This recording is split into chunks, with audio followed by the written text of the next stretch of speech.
jour se lève sur Yaoundé, mais déjà quelque chose bouge dans la ville. Un bruit, une clameur, un souffle collectif. Dans les rues de Tchinga, de la Brique et jusque devant l'école de police, des foules se forment, des pas résonnent, des chants se lèvent, des revendications. Des jeunes avancent, drapeau à la main, des visages tendus vers le ciel. Des branches d'arbres levées, symbole de paix. Et dans l'air chaud du matin, un seul nom monte, Issa Chiroma Bakari. Chiroma Oye! Chiroma Oye! Peuple au pouvoir! Chiroma Oye!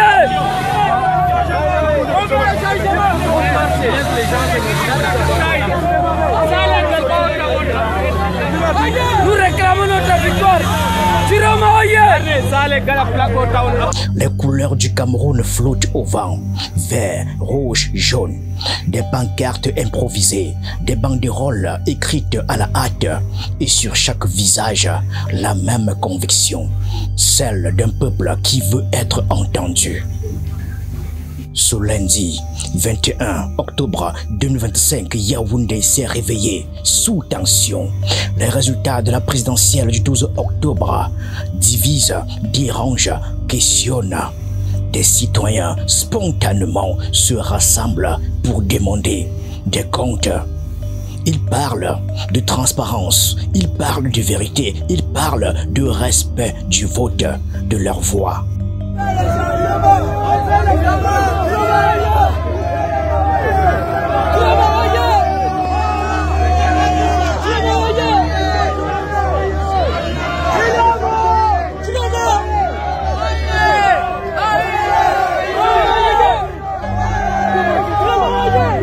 La marche prend de l'ampleur.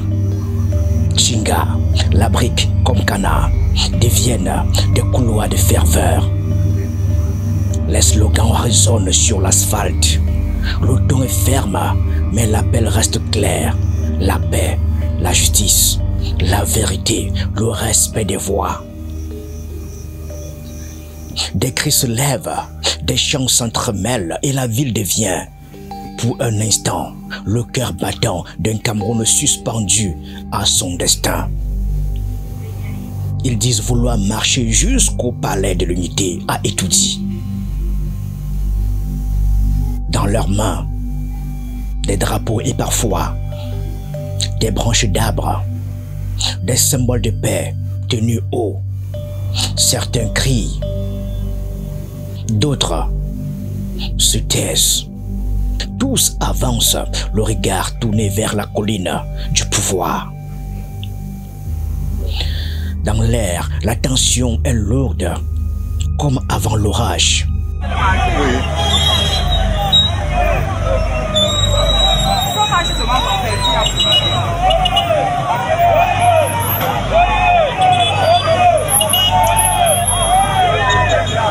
C'est les nordistes qui vont brouiller les choses. Il faut qu'on les laisse passer, non? Je te dis, ils réclament la victoire d'Issa Chiroma. Voilà ça, avec leur pancarte. Laissez-les passer.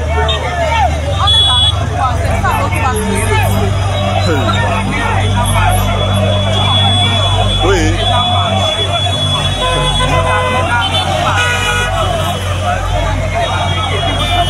Ça, il y a cuit à la briqueterie.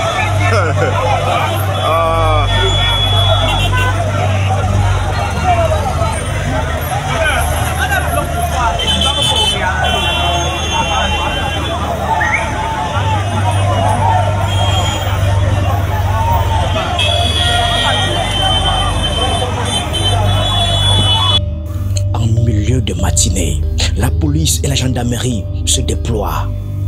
Objectif, maintenir le calme, éviter les débordements.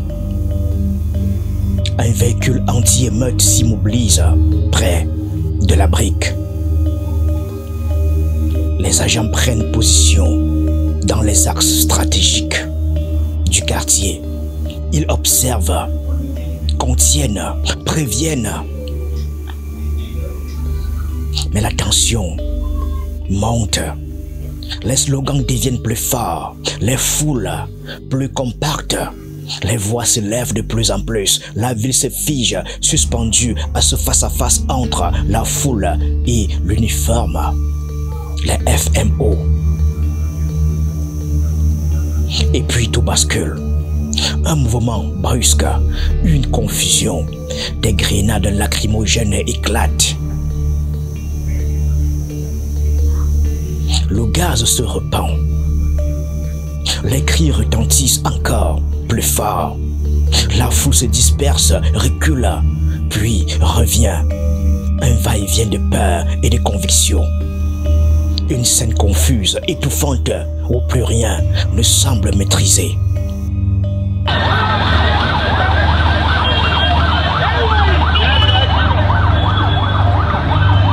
Venez! Venez par ici! Venez, viens ici! Venez par ici! Venez! Venez! Venez!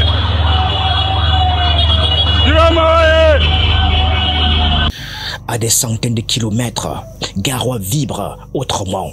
Fief d'Issa Chiroma Bakari, la ville célèbre sa victoire proclamée. Les rues sont envahies par des milliers de partisans en liesse, chantant, dansant. Ils sont pour la plupart à moto, dans la nuit.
Cette fête est une déclaration de défi, un cri de victoire au cœur d'une contestation qui refuse de se teindre. Pourtant, cette ambiance festive coexiste avec une tension sourde car plusieurs manifestants ont été arrêtés pour acte d'insurrection.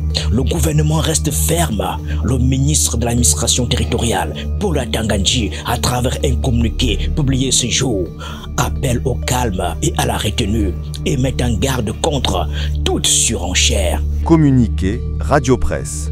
Dans l'attente sereine des résultats de l'élection présidentielle du 12 octobre 2025, le ministre de l'administration territoriale invite les citoyens à garder leur calme et à demeurer confiants dans les institutions républicaines chargées du processus électoral. Cette période requiert du sang-froid, du civisme et un attachement indéfectible à la paix et à l'unité nationale. Cependant, le gouvernement observe avec préoccupation la montée d'actes de provocation et de désordre entretenus par certains fauteurs de troubles, manipulés par des instigateurs dissimulés à l'intérieur du pays et des agitateurs opérationnels depuis l'étranger. L'État du Cameroun tient à rappeler avec la plus grande fermeté qu'il ne tolérera aucune tentative d'insurrection ni d'atteinte à l'ordre public. C'est dans ce contexte que plusieurs interpellations ont eu lieu à Garoua, à la suite d'actes d'incitation à la révolte et à l'insurrection. Parmi les personnes interpellées, 20 vont répondre des faits d'insurrection et d'incitation à la rébellion.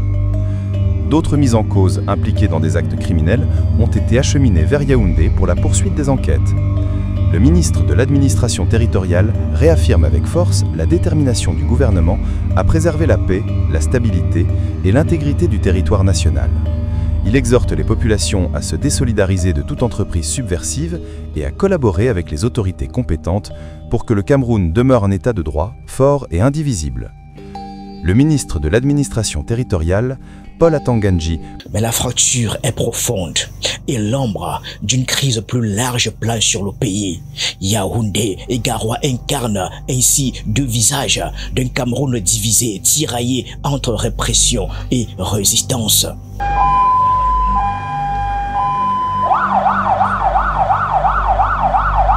C'est chaud ici à Tina, hein.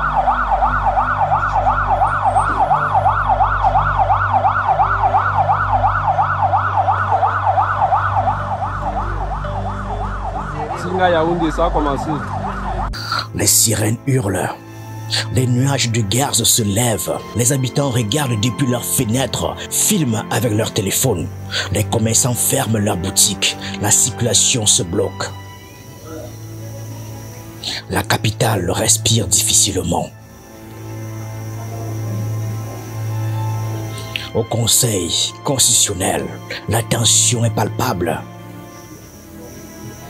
Les juges s'apprêtent à proclamer les résultats officiels. Mais dans la rue, chacun a déjà son verdict. Les uns parlent de victoire, les autres de trahison. Et entre les deux, une même peur, celle d'un lendemain incertain. Les partisans d'Issa Chiroma publient des procès-verbaux. Ils affirment détenir les preuves d'un changement voulu par le peuple. Alors que sur la toile circulent déjà des résultats annonçant Paul Biya vainqueur.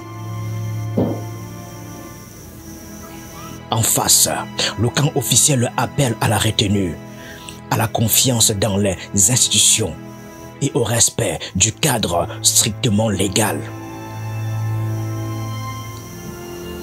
Peu à peu, Yaoundé s'apaise, sans se calmer, mais sous ce silence, tout reste fragile. Les cœurs sont inquiets, les esprits tendus, les uns espèrent un tournant, les autres redoutent une fracture. Et au milieu, le peuple, fatigué, mais debout, dans l'attente d'un mot, dans l'attente d'un signe, dans l'attente d'un verdict.